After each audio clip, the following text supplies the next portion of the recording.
Bonjour à toutes et à tous. Les principaux titres de l'actualité de cette mi-journée sur Canal 3 Bénin. Les femmes leaders du Bénin réaffirment ensemble leur engagement à œuvrer pour la cause féminine. C'est à travers la journée de synergie pour le leadership féminin. Agir ensemble pour mieux impacter le thème des débats ce mercredi au Palais des Congrès à Cotonou. Tournée de sensibilisation de la Haute Cour de justice dans les départements du Bénin. Dandy Niamou est allé échanger avec les élus du département de l'Atlantique sur les enjeux de responsabilité publique et de bonne gouvernance et aussi rapprocher l'institution judiciaire des populations. Et puis, célébration des noces d'étain du ministère international de la puissance de la résurrection du Christ au Bénin au cœur de la commémoration du 3 au 6 juillet prochain. Les actions qui ont marqué les 10 années d'existence de l'église Oto-Oto. Le programme a été dévoilé aux hommes des médias lors d'une conférence de presse à Cotonou. Voilà pour vous le sommaire. Bienvenue au journal. Elles ont décidé de passer de la coexistence à la convergence. Il s'agit des représentantes des écoles, projets et programmes de la promotion du leadership féminin. Elles se sont donc réunies dans la salle bleue du Palais des Congrès de Cotonou pour réaffirmer leur engagement à œuvrer pour la cause féminine au Bénin. C'était ce mercredi 2 juillet 2025 en présence de plusieurs personnalités et les partenaires techniques et financiers. Voici le reportage. Nous sommes des acteurs, mais nous serons aussi des catalyseurs. Une journée pour faire entendre toutes les voix. À l'initiative, le programme d'appui à l'égalité du genre, PAEG. Ce rendez-vous se veut un espace d'engagement commun de plus de 400 femmes autour d'une idée forte. Agir ensemble, impacter mieux. Un nouveau départ pour les structures de promotion du leadership féminin qui ont décidé de fédérer leurs efforts pour la cause des femmes. Fédérer nos efforts, ce n'est plus une option, c'est une obligation morale, stratégique et historique. Créons cette dynamique nationale de synergie et faisons de nos diversités notre plus grande force. Parce qu'unis, nous sommes plus forts pour influencer, convaincre, plaider, transformer. Carrefour d'échanges et de réflexion, ces assises ont été marquées par une série d'allocutions. L'une après l'autre, ces différentes interventions traduisent la volonté des acteurs à divers niveaux à œuvrer pour la promotion du leadership féminin au Bénin. Sont également associés à l'initiative plusieurs partenaires aussi bien techniques que financiers. Le leadership de chacune et de chacun peut être participatif, peut être influent, peut être décisionnel dans cet ordre ou dans tout autre. Et chaque type de leadership est utile et nécessaire pour le développement et le bien-être. C'est pourquoi la coopération suisse salue cette activité de synergie entre actrices et acteurs pour la promotion du leadership féminin. Le Bénin restera donc à l'avant-garde du combat pour la réduction des inégalités dont les femmes sont victimes au Bénin et partout ailleurs et ne ménagera aucun effort pour faciliter au niveau des partenaires la dynamique en perspective, que dis-je, déjà en cours. L'autre moment fort qui a également marqué cette rencontre est la lecture de la déclaration commune des actrices et acteurs de promotion du leadership féminin en faveur d'une synergie d'action. Je vous l'annonçais en titre, moralisation de la vie publique car des gouvernants. C'est le thème d'une tournée de sensibilisation entreprise par la Haute Cour de justice dans 2 départements du Bénin. L'objectif de cette campagne est de rapprocher l'institution judiciaire des populations et d'outiller les élus locaux et autorités coutumières sur les enjeux de responsabilité publique et de bonne gouvernance. C'est la préfecture de l'Atlantique qui a accueilli Dandy Niamou et sa suite le mercredi 2 juillet 2025 pour le compte du département de l'Atlantique, Hugues Vigbe et Jocelyn Bariga. Tout le monde est soumis aux droits, que ce soit les citoyens, les entreprises, les autorités publiques et même l'État lui-même. Ainsi rappelé le principe d'état de droit, valeur qui sert de piédestal à cette mission de la Haute Cour de justice. Loin du confort des bureaux, les membres de l'institution judiciaire et sa présidente viennent à la rencontre des gouvernants territoriaux de l'Atlantique pour rééditer un exercice, celui de la sensibilisation à la moralisation de la vie publique. Notre présence ici aujourd'hui répond à une volonté toute simple. Rappeler sans détour les principes qui fondent la responsabilité des plus hauts dirigeants de notre pays. Ce que la loi exige d'eux, ce que la République attend d'eux et ce que le peuple espère d'eux. Le préfet du département, hôte de cette mission, salue la pertinence de la démarche. Le rôle des autorités locales est crucial dans ce processus. Elles sont les premières sentinelles de la légalité et les premières interfaces entre l'administration et les citoyens. Je voudrais à ce stade saluer le courage institutionnel qui sous-tend cette initiative de sensibilisation. Dans un contexte de renforcement de la bonne gouvernance, de lutte contre l'impunité et de consolidation des institutions républicaines, ce dialogue entre la justice et les autorités locales est salutaire et nécessaire. Ce rapprochement inédit de la Haute Cour de justice de l'administration territoriale a une finalité, faire des élus locaux des partenaires stratégiques de l'institution judiciaire. Nous avons besoin de relais lucides, de relais courageux. Vous êtes ces relais pour dire ce que la Haute Cour de justice est, son rôle, son importance dans un état de droit. Cette rencontre, dernière étape de la tournée de Dandy Ndiamou et son équipe, est marquée par une présentation imagée de la Haute Cour de justice, suivie d'une phase interactive. Bien avant le département de l'Atlantique, la présidente de la Haute Cour de justice et la délégation qui l'accompagne étaient dans le département de l'Atakora.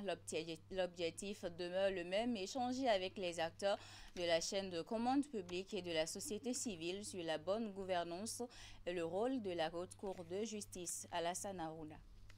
Échanger avec les différents acteurs de la chaîne de gouvernance locale sur les principes directeurs de la bonne gouvernance et le rôle de la Haute Cour de justice. C'est tout l'enjeu de cette mission de sensibilisation territoriale qui a mobilisé élus locaux, chefs des services déconcentrés de l'État et acteurs de la société civile du département de l'Atakora autour des membres de la Haute Cour de justice. La Haute Cour de justice est heureuse d'être parmi vous aujourd'hui dans le cadre de cette mission de sensibilisation qui est placée sous le signe de la responsabilité publique. Nous avons fait le choix, sciemment, de venir à votre rencontre, pas pour juger, ni pour imposer, mais simplement pour expliquer, pour dialoguer et surtout pour rappeler, dans un langage simple, ce que la loi attend de ceux qui ont la charge de l'État. Longtemps restée distante des populations à la base, la Haute Cour de justice opte désormais pour une proximité avec les acteurs locaux. Une démarche saluée à juste titre par l'autorité préfectorale. En me réjouissant de votre présence massive, je voudrais remercier Madame la Présidente de la Haute Cour de justice pour l'initiative de cet exercice édifiant, tout en nous souhaitant d'excellents et fructueux travaux. Madame la Présidente, avant de vous laisser la parole, il me plaît d'appeler votre bienveillante attention sur une préoccupation de la rue et même de la sphère des intellectuels. Que fait réellement la Haute Cour de justice? Beaucoup pensent, parviennent-ils à me convaincre que cette haute institution ne fait rien? La Haute Cour de justice est une institution de vérité.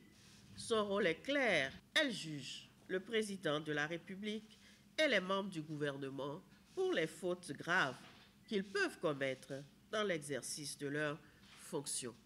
Ce rôle, la Constitution le lui confie et il s'est effectivement rarement mis en branle pour l'exercer, mais il n'en est pas moins fondamental parce qu'il rappelle une règle essentielle à toute démocratie solide.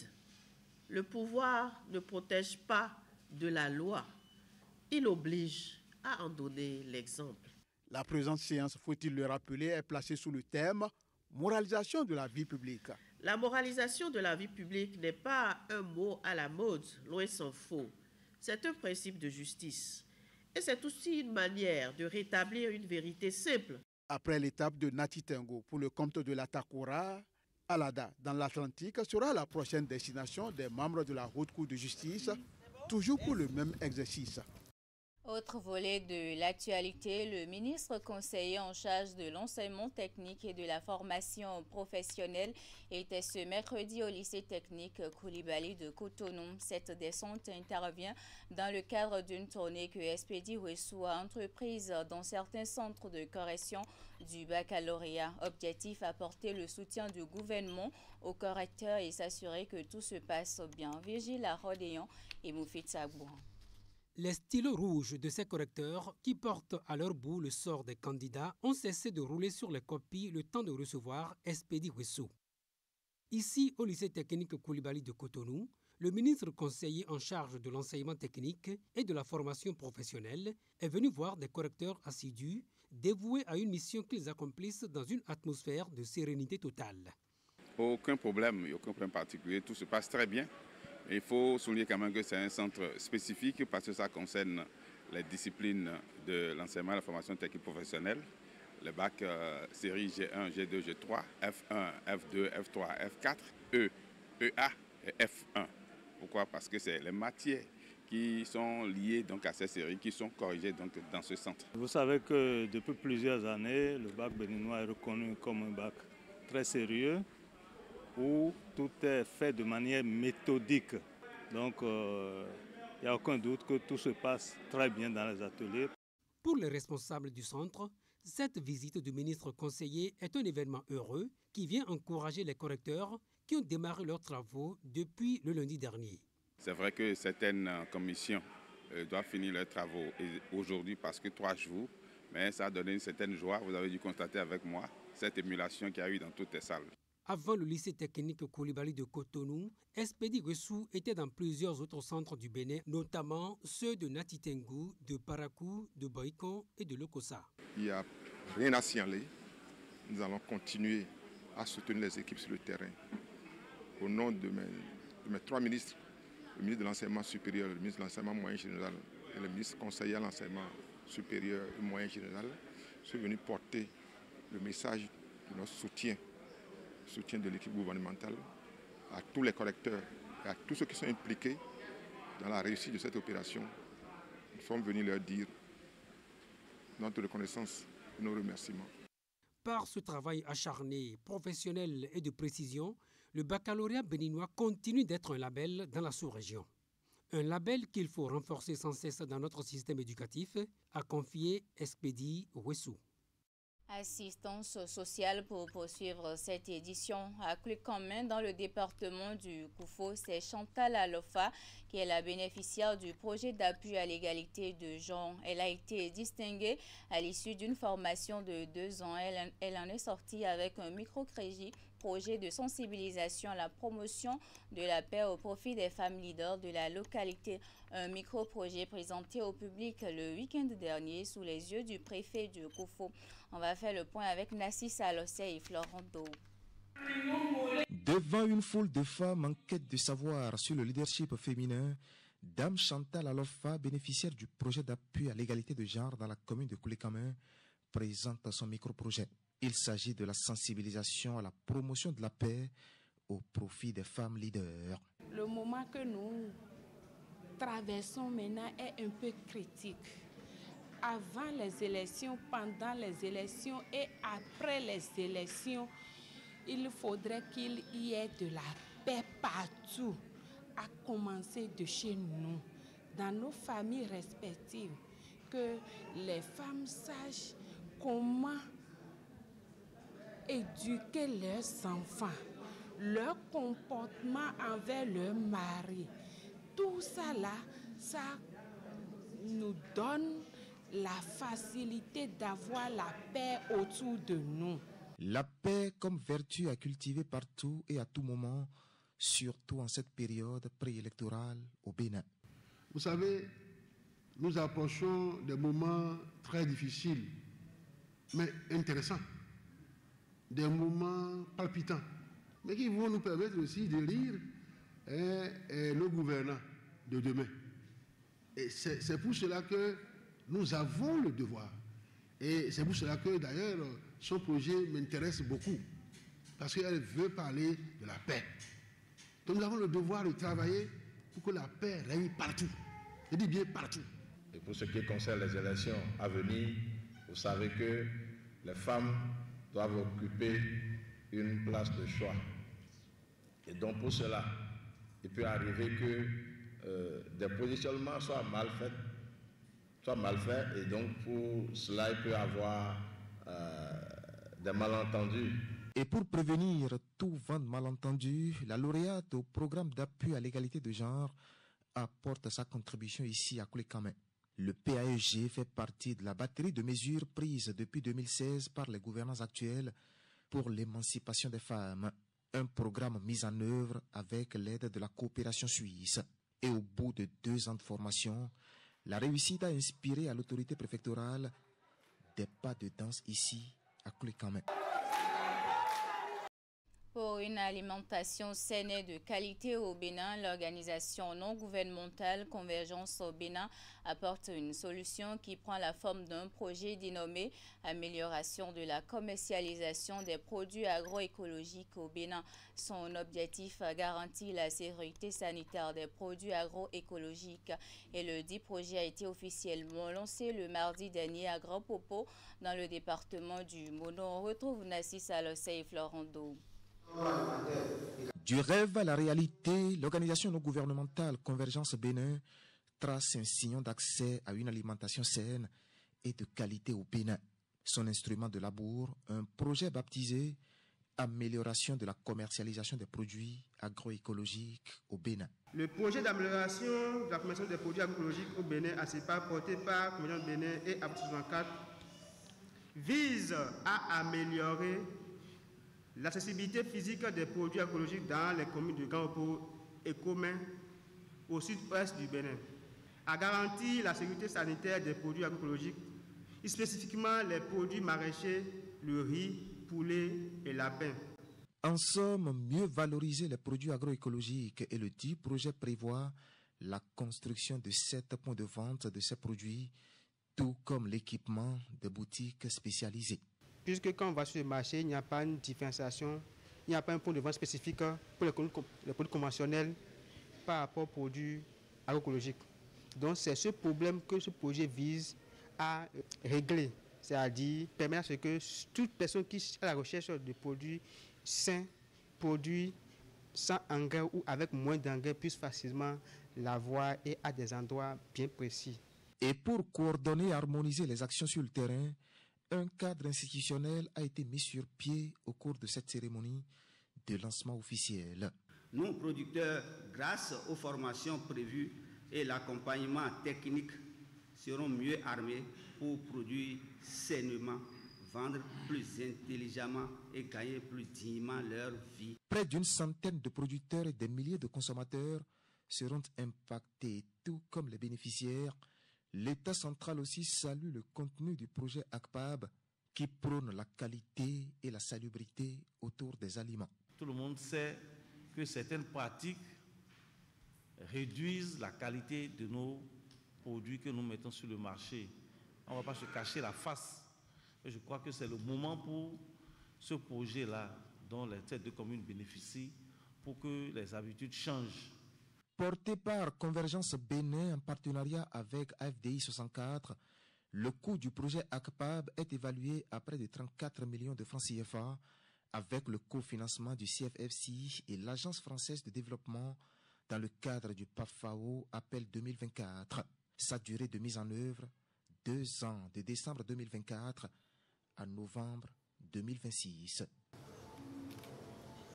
Le ministère international de la puissance de la résurrection de Christ, communément appelé Église Oto-Oto, célèbre ses 10 ans d'existence. Les programmes prévus pour marquer ces noces d'étain ont été dévoilés lors d'une conférence de presse animée par le couple apostolique de cette église, Blandine et Charles Pasto. Au menu également de cette conférence, le point des actions qui ont marqué ces 10 ans de parcours. Voici le reportage de Ingrid Day.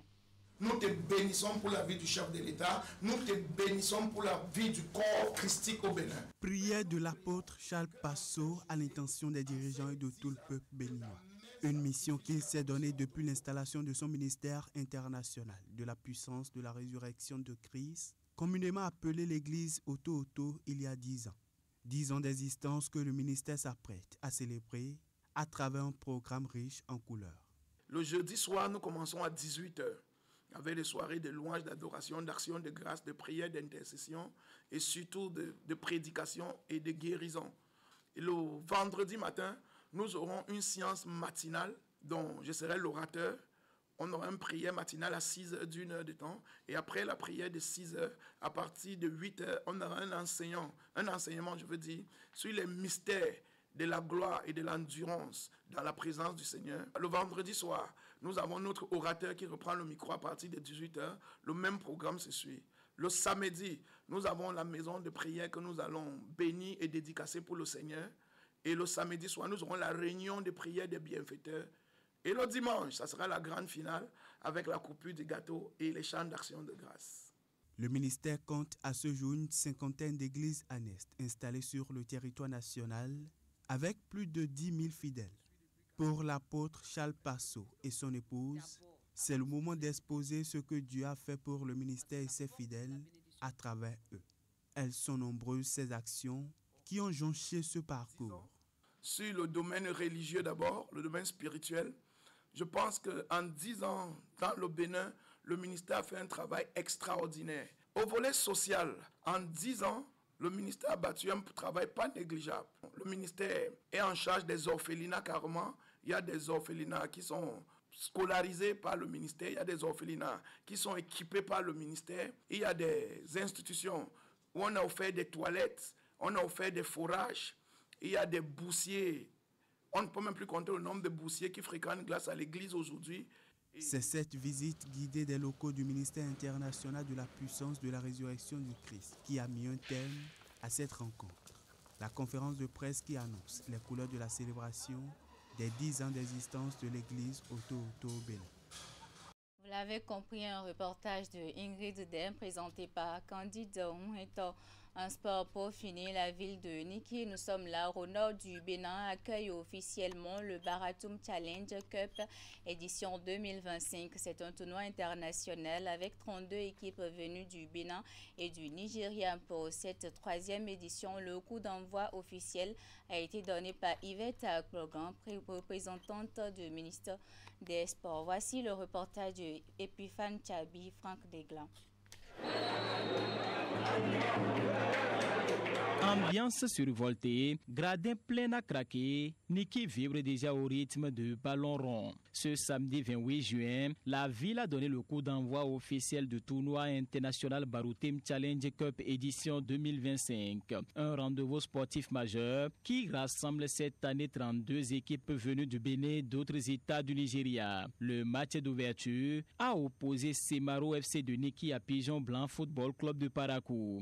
Résultat, une victoire nette des locaux 3-0 sous les applaudissements nourris d'un public conquis. Le Baratum Challenge qui est simplement une initiative pour réunir les jeunesses des territoires du Baratum allant du Nigeria, passant par le Bénin jusqu'au Burkina et au Niger, nous réunir tous pendant les vacances scolaires pour partager nos valeurs culturelles.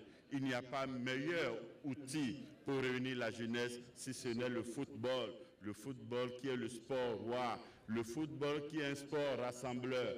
En ces moments où nos pays vivent des difficultés liées à la menace sécuritaire, il est encore plus important que nos jeunes se réunissent autour de loisirs sains.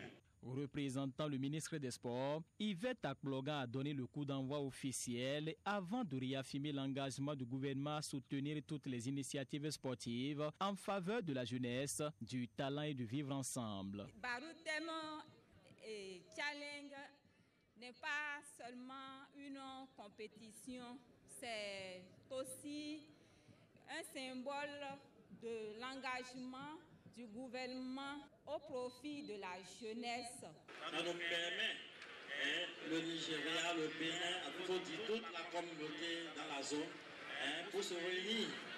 Et c'est une joie pour nous. Au nom donc, du conseil communal, nous saluons tout le monde.